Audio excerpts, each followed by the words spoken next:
53-year-old Fiona Lemarchand was single and very self-reliant. Her colleagues respected and admired her, as she had developed a successful career as a research analyst for a top technology company. Her life was painstakingly arranged, with little chance for surprises until she met Anton Reyes. Anton, 20, exuberant and ambitious young man. Working for the same company, he was an intern. Dreams of a bright future sparkle in his eyes. Though they were quite different in age, an unidentified power drew the two together. From casual chats over coffee breaks, what began as a secret affair, one they both knew might compromise their careers, quickly grew. Fiona and Anton managed to keep their relationship under wraps for months, meeting in secret and via private lines. Fiona's life was otherwise regulated. Their love affair was a whirl of passion and intensity, but the secrecy gave their love a deadly edge, one that would soon cut too far. Fiona missed work one fatal evening and neglected to answer her phone. Her associates started to show concern, but Anton felt the first twinges of anxiety. That evening he had scheduled to meet her, and her absence was unlike hers. Days passed, and at last, the police were summoned in.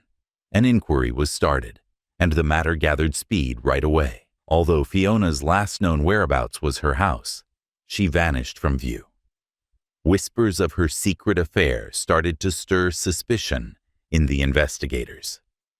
The discovery came when the police got an anonymous tip indicating they search a nearby forested area using thermal imaging. Though it was unusual, desperation demanded creativity. Using thermal imaging cameras mounted on drones, the search team scanned the thick vegetation, looking for any indications of a body. The technology turned up a heat pattern, suggestive of breakdown. Examining closely revealed Fiona's body, half buried and covered in a layer of leaves and trash. The scene was graphic, and first inspection indicated foul play. Now the researchers were handling a murder. Deeper into Fiona's life, they found her covert relationship with Anton. The age difference, the secrecy, and the passionate nature of their affair created a picture ready for controversy. Anton arrived for interrogation. His manner changed from shock to a defensive posture as he related their time together. Though Anton's story seemed sincere, the detectives knew they required more than just his word. They checked his apartment and digital devices and examined his alibis closely. As they assembled the chronology, contradictions started to show. His browser history showed frantic searches about decomposition and hiding bodies, and his phone records revealed gaps during key times. But Anton was not the only one under examination. Fiona had rivals both inside and outside of her employment. She was known to be quite competitive, and her ascent in the company had left some unhappy associates in her path. The researchers widened their net and spoke with everyone from her closest friends to her toughest rivals. One name that kept coming up was Laura Devereaux, a colleague who had repeatedly run across conflict with Fiona over the years. Laura was driven and had been staring at the same promotion Fiona lately acquired. Their rivalry was well known, and some colleagues suggested Laura might have harbored a more personal resentment toward Fiona. The inquiry changed once forensic study of Fiona's emails turned up a string of threatening notes from an unidentified sender. The tone was sinister, tinged with a degree of personal knowledge implying the sender was someone close by. The emails had started soon after Fiona started her affair with Anton, which led the detectives to think they were linked. The weight on Anton and Laura grew as the evidence piled. Both had motives and had behaved suspiciously in the days after Fiona vanished. The investigators were resolved to untangle the truth. But the more they dug, the more muddy the waters grew. Now, Fiona's sad ending was more than just a headline. It was a convoluted web of ambition, jealousy, and forbidden love. Crucially, The next phases of the inquiry would help to untangle this web and bring Fiona's killer to justice. Now that Fiona's murder took front stage in the inquiry, the cops had to negotiate a complex network of motives and relationships. Still, the emphasis stayed on Anton Reyes and Laura Devereaux, both of whom might have harbored ill will toward Fiona. Still, the proof against each was, at best, circumstantial. More hints emerged from the forensic team's examination of the scene where Fiona's body was discovered. The traces of chemicals usually found in cleaning products in the soil samples suggested that the killer had tried to remove proof. Under Fiona's nails also, fibers from a unique kind of fabric were found, suggesting struggle. As the research went on, these fibers became increasingly important piece of evidence. Lead investigator Detective Aisha Singh made the decision to probe Anton's background more thoroughly. Anton cooperatively, but his discomfort was evident. When his alibi fell apart, he insisted he had been alone, drowning his grief in alcohol, following a fight with Fiona. His actions during the questioning were erratic, swinging between sudden defensiveness and real hopelessness. Although Aisha lacked the hard data to support his guilt, she was not entirely convinced he was innocent. The turning point arrived when they examined Anton's laptop. On a concealed disk, a competent digital forensic investigator discovered encrypted messages. These communications exposed a secret relationship between Anton and another person, someone who had been under months of manipulation. The message's content focused on Laura Devereaux. Laura's relationship to the case now seemed darker. The rivalry with Fiona seemed to transcend mere professional jelly. Laura had been exploiting Anton's feelings to her benefit and had known about Fiona and Anton's affair. The detectives surmised Laura might have planned the murder using Anton as an unwitting pawn. Laura insisted her innocence in face of this fresh proof. She said she knew about the affair but denied any part in Fiona's death. Laura claimed that the threatening emails directed to Fiona were a result of a misguided attempt to reveal the affair to management of the company, hoping it would damage Fiona's reputation and provide her chances. Another suspect surfaced as the probe went forward. Ex-husband Daniel had a turbulent relationship with Fiona. Their marriage came apart aches-fully. Daniel accused Fiona of emotional abuse and adultery. He had moved to another town, but lately he had been seen close to Fiona's area. His resurfacing begged questions about his possible role in Fiona's murder. Daniel was taken in to be questioned. Fiona's death really startled him, and he denied having lately communicated with her. But his alibi for Fiona's disappearance was flimsy, and he lacked a plausible reason for his presence close to her house. Although the police thought his behavior suspicious, they were unable to hold him without specific proof. Detective Aisha Singh chose to concentrate on the fibers discovered under Fiona's nails in an attempt to solve the riddle. The forensic team decided the fibers came from a pricey custom-made suit. Examining Anton's and Daniel's wardrobes more closely turned up nothing like the distinctive fabric. Laura, however, had several suits, and one of them featured fibers identical to those discovered at the crime scene. Laura's pressure grew with this realization. Under examination, her well-crafted alibis started to fall apart. Laura had been at the office late on the night Fiona vanished, and nobody knew where she had gone subsequently. Her actions in the days following the murder also were erratic and particularly nervous. The revelation came when a surveillance camera close to Fiona's house caught grainy video of someone matching Laura's description walking into the area late on the murder night. The case against Laura grew much stronger when combined with the fiber proof and the menacing emails. Laura was taken under custody and accused of killing Fiona Lemerchand. Her obsession with outshining Fiona turned out during her trial to have driven her to desperation. exposing Laura's manipulative relationship with Anton, revealed how she had used his feelings to establish a credible guilt-sharing for her crime. As the prosecution put forth their case, the courtroom was charged. Witnesses spoke about Laura's savage ambition and explosive relationship with Fiona. Anton's account, which detailed Laura's manipulation of him into thinking Fiona threatened his future, was especially damning. The jury listened carefully as the evidence presented a picture of a cold-blooded planned murder motivated by ambition and jealousy. Following the trial, Anton battled to reconstruct his life. Unable to flee the shadow of the scandal, he left the business. Colleagues of Fiona mourned her death, remembering her as a brilliant and committed professional whose life was cut short.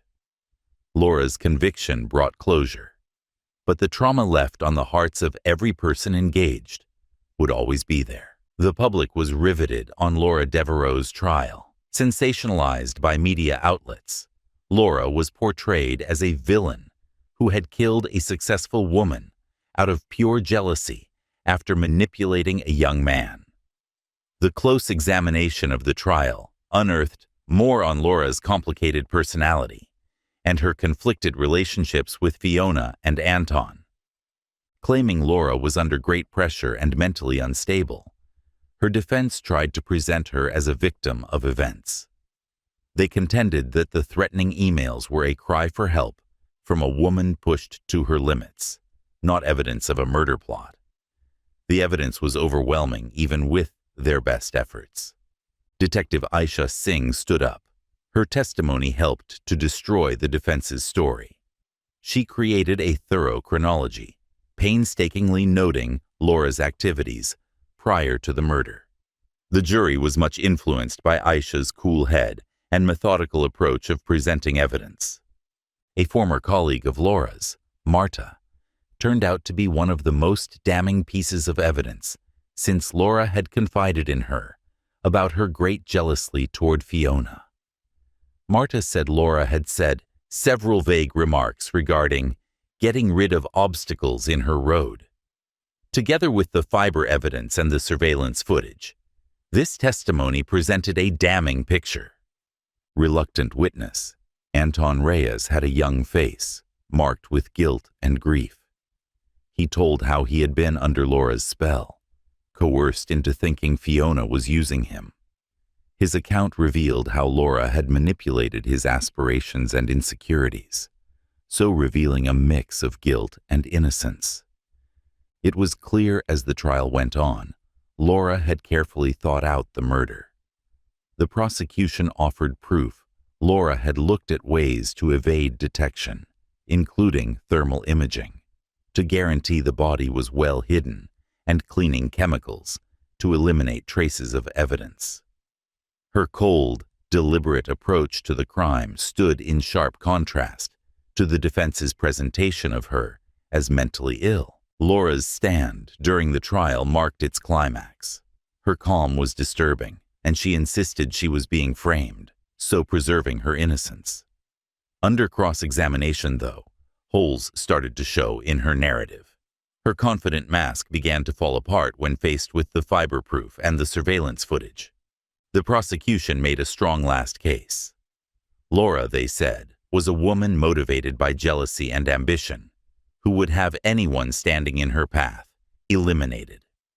Emphasizing the psychological and emotional manipulation of Anton, they portrayed her as a master manipulator who had employed the ambition and love of a young man as weapons for her evil scheme. 2 days of deliberation by the jury produced a guilty decision on all counts.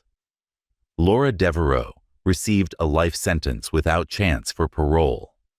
The courtroom burst in a mix of grief and relief. The decision gave Fiona's family and friends some comfort, but the loss still weighed heavily. Following the trial, the IT company Fiona and Anton had worked for battled to bounce back from the crisis. The company tightened rules on professional contacts and provided counseling to staff members touched by the tragedy. Guilt-ridden and under public scrutiny, Anton left the business totally in search of a more sedate life, free from the spotlight. For her part in cracking the case, Detective Aisha Singh got compliments. The murder of Fiona was resolved successfully, so confirming her reputation as a committed and competent investigator. But the case stayed with her as a reminder of the sinister complexity of human nature she encountered in her line of work. A scholarship fund set in Fiona's name honed her memory and sought to assist young women choosing careers in technology. Her colleagues remembered her for her compassion, intelligence, and passion for her work, as much as for her professional successes. The narrative of Fiona Le Marchand, Anton Reyes, and Laura Devereaux stayed a moving one of tragedy, ambition, and manipulation. It acted as a sobering reminder of the terrible force of jealousy and the need of moral behavior in both personal and business contacts. The lessons from this sad event stayed with people over time, motivating those who knew to aim for moral behavior in all spheres of their life. The decision was in place, and the fallout from the well-publicized trial started to clear. Although Laura Devereaux's life sentence marked the end of a sad chapter, for those engaged, the echoes of Fiona Le Marchand's murder stayed with them and unexpectedly changed their lives. Once a bright young intern, Anton Reyes discovered he was struggling with public criticism and guilt. He relocated to a small town and changed his name to evade the notoriety he now found surrounding him. Haunted him was Fiona's death and his unintentional part in the events preceding it. Seeking therapy, he aimed to rebuild his life piecemeal. Anton eventually took comfort in volunteer work, devoting his time to atone for his past by serving others. Once the matter was closed satisfactorily, Detective Aisha Singh's career soared. Her excellent handling of the inquiry brought her a promotion. Soon she was in charge of a group of investigators. Still, the case stayed with her permanently. The manipulations, lies, and final tragedy of Fiona's murder acted as a continual reminder of the gloom Fiona faced every day, emphasizing the need of empathy and thoroughness in their work. Aisha turned these events into mentoring for younger detectives. Life gradually returned to some sort of normal at the tech company, but the loss of Fiona and the Anton and Laura scandal had a lasting effect. The business implemented strict policies on workplace relationships and harassment, so promoting a better working environment.